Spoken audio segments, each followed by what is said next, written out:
Grand celebration legal home কর্তৃক আয়োজিত এই হোমের কর্ণধার, সীমাবদ্ধতার কারণে সবাই নাম নিচ্ছে না, উপস্থিত চট্টগ্রাম জেলা আইনজীবী সমিতির সাবেক সাধারণ সম্পাদক, সিভিল প্র্যাকটিস অক্লান্ত পরিশ্রমের ফলে এনরোল্ড অ্যাডভোকেট বৃন্দ, আমাদের বর্তমান কলিগ বৃন্দ জানাচ্ছি চট্টগ্রাম জেলা আইনজীবী সমিতির পক্ষে। আশা করি নিজের বুদ্ধিমত্তা সর্বোপরি দৃঢ়চিত্ততা। আমি কত পথ হলাম যে পার, তোমারই মতন এত অপরূপ সুন্দর কাউকে তো দেখিনি গো আর। প্রিয়তমা মনে রেখো, অনুপ্রমা মনে রেখো। থার্ড ব্যাচের স্টুডেন্ট, সেই হিসেবে আমাদের গাইডলাইন ছিল না, সেই হিসেবে আমরা অনেক কষ্ট করেছি, আমাদেরকে অনেক পোক্ত হয়েছে। দৃষ্টিকোণ থেকে আমাদের দিক থেকে আপনারা আরো বেশি হ্যাপি, আপনারা অনেক গাইডলাইন পেয়েছেন, আজকে সহযোগিতা পেয়েছেন আজকে, সেজন্য আপনারা বেশি গর্বিত এবং সাকসেসফুল বলে আমি মনে করি। আমরা যতটুকু শিখেছিলাম আসলে বিফোর প্র্যাকটিসে আসার আগে আমি কখনো পাইনি। চন্দন স্যার হচ্ছে আমার পাশের চেম্বার, আমার প্রদীপ, আর হাসান ভাই হচ্ছে চিটাং কোর্ট বিল্ডিং এ যে হাসান ভাইয়ের অবদান সবসময় ইন্সপায়ার্ড করতেন। সর্বপ্রথম আপনাদের ওয়েলকাম জানাচ্ছি। আর একটা গল্প দিয়ে শুরু করব, সেটা হচ্ছে বলবো না, যেটা আসলে আমি একটু বাস্তববাদী মানুষ। তোমারই মতন এত অপরূপ সুন্দর কাউকে তো দেখিনি গো আর। প্রিয়তমা মনে রেখো, অনুপ্রমা রেখো। শোনাই শোনাই মোরা নিরাশ শান্ত দিকে। এখন একটা সাইকেল কিনে আপনার সুখ দেখে আরেকজন ঈর্ষা করবে, আপনাকে আরেকজন মার্সিডিজ কিনে সেই সুখ থাকবে না। কারণ এগুলো আসলে খুব সিম্পল জিনিস। এই কারণে আমাদের এত অশান্তি, আমাদের শুধু টাকা টাকা টাকা টাকা টাকা টাকা করতে করতে আমরা পাগল হয়ে যাই। টাকা দরকার, কিন্তু কতটুকু দরকার, কথা হচ্ছে এতটুকু। তো যাই হোক, অনেক কথা বলে ভুল কিছু বলে থাকলে মাফ করে দিবেন।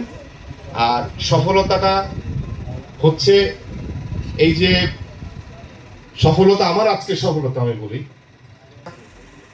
জাফর ইকবাল যখন আমাকে মেনশন করছিল সেটা বলে যে ওনার কাছে যখন যায়, সিভিলে যখন বলে ওর কাছে গেছে, ও যখন বলছে এটা ঠিক, এটাই আমার সফলতা। একটা কথা মনে রাখবেন, সফলতা এখানে কোটি কোটি টাকার মানুষ হতে পারতেন না। আমার চন্দন স্যার মার্সিডিজ চালানো কোনো ব্যাপার না, রাজেন ভাইয়ের মার্সিডিজ চালানো কোনো ব্যাপার না, হাসান ভাইয়ের মার্সিডিজ চালানো কোনো ব্যাপার না, মনে রাখবেন। তো শুধু এতটুকু বলছি যে জ্ঞান অনেক, যদি লয়াল হয়ে গেছেন অনেক সময় নিয়ে নিলাম, করতে হবে আমাদের, কাছের পিছনে ছুটবেন, টাকাও লাগবে, কিন্তু কাউকে বিক্রি করে, কারো মাথা বিক্রি করে পরিশ্রম দিয়ে করবেন, ইনশাআল্লাহ সবাই সহযোগিতা করুক। আপনাদের জন্য আমার অন্তরের অন্তঃস্থলিতে ফাইট করে আসতে পারেন, ইনশাআল্লাহ সবাই সাকসেস হবে। সবার জন্য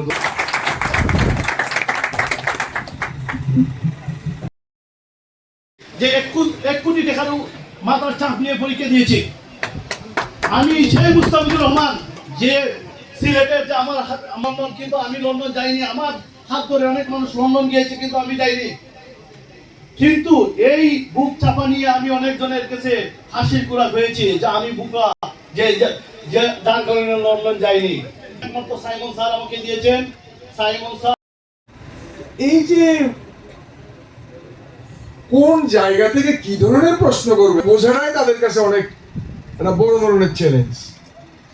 একবার আপনাদের জন্য একটু করদা, আমাকে সংক্ষিপ্ত আকারে বলতে বলা হয়েছে, আমি খুব সংক্ষিপ্ত আকারে। তো আমার আগে যেসব নির্দেশনা দিলেন তার বাইরে বরণ করে নিলেন লিগ্যাল হোমের সদস্য জেসমিন আক্তার।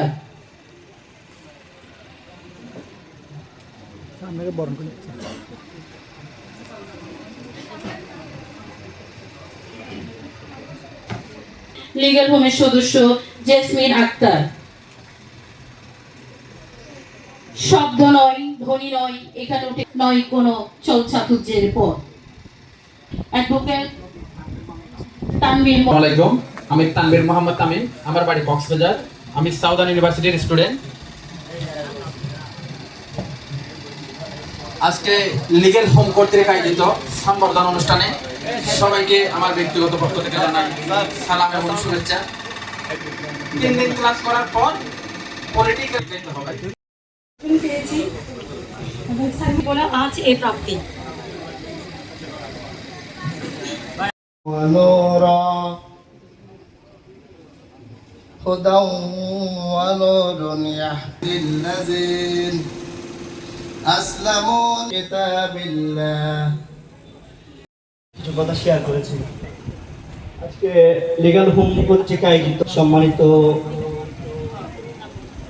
চট্টগ্রাম বার অ্যাসোসিয়েশনের সম্মানিত সাধারণ সম্পাদক আমাদের এই আমাদের লিগ্যাল হোম টিম সদস্য ফাল্গুনী চিঙ্কু সাজেশন করতেন এবং যে পড়ালেখার বিষয়গুলো তিনি ডে বাই ডে আমাদেরকে আপ টু ডেট জানাতেন। এটা কিন্তু স্যার, সাবেক সাধারণ সম্পাদক বর্তমান সেক্রেটারি জনাব হাসান আলী স্যার, মহোদয় মামুন স্যার, কলেজের সম্মানিত অধ্যাপক কিরণ স্যার, আমার সহযোগী ফারুক ভাই। এখানে আসলে আজকে ওনারা জেলা আইনজীবী সমিতিতে আপনাদের প্রতি আমি রিকোয়েস্ট থাকবে, ফৌজদারি আইনটা কতটুকু পড়ালেখা করতে হয় প্রতিটা শব্দের জন্য, প্রতিটা বিষয়ের জন্য। সন্দন স্যার পড়ালেখার জন্য যদি যে কয়েকজন আছে, আরো অনেক সিনিয়র আছে, ওনাদের পড়ালেখা আমরা সিনিয়রদের সাবমিশন গুলো, সিনিয়রদের আর্গুমেন্টের স্টাইল গুলো প্রত্যেকদিন আমরা শুনতে থাকি। আপনারা আমরা এক একজন সৈনিক হব।